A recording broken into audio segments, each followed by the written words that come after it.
For the second time in 6 months, here we are discussing what exactly has Rahul Dravid achieved as India men's cricket team's head coach. The primary reason for this round of discussion is obviously the fact that we reported on Sportstar and in the Hindu earlier that Dravid does not seek reappointment as India head coach. Yes, his 2-year contract expired in November 2023. That's at the end of the World Cup campaign.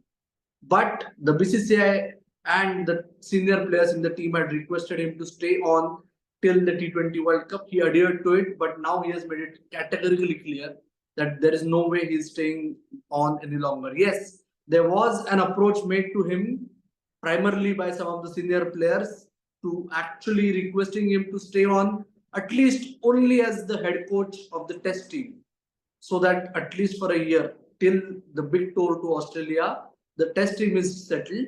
But Dravid politely declined. So India will have a new head coach, which will in all likelihood last till the 2027 ODI World Cup. But let's get back to the moot point of discussion.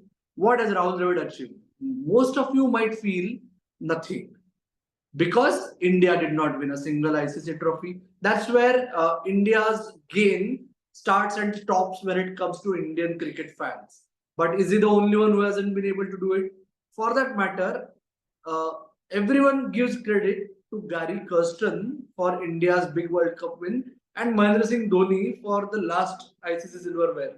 No one even bothers to remember that the head coach of India at the time of its last ICC triumph was indeed Duncan Fletcher, the man who is forgotten despite having held the position for 4 years as India head coach. So Rahul Dravid did not achieve the primary objective, the main KRA from a fan perspective that is actually allotted to any head coach is winning at least one World Cup, at least one ICC trophy.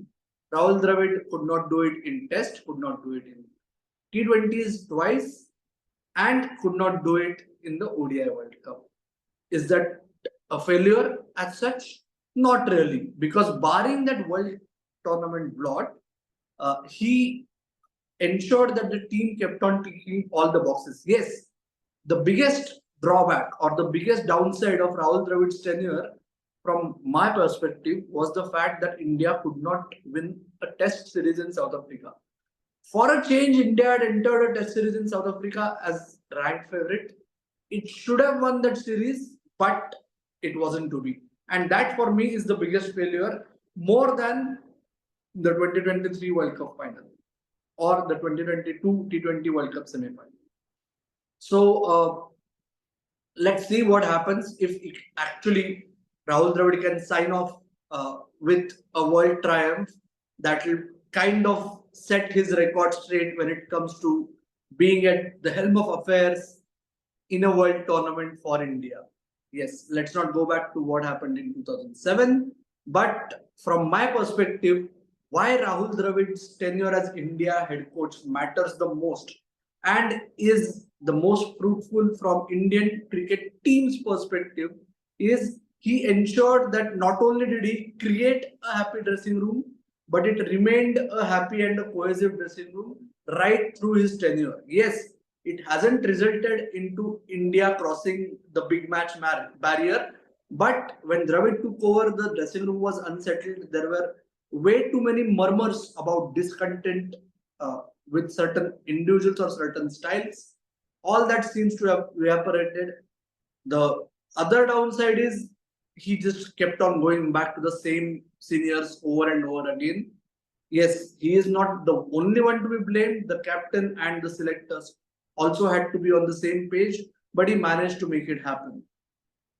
If I have to rate Rahul Dravid for his coaching tenure, I would rate it anywhere between 8 and 9, possibly 8.5.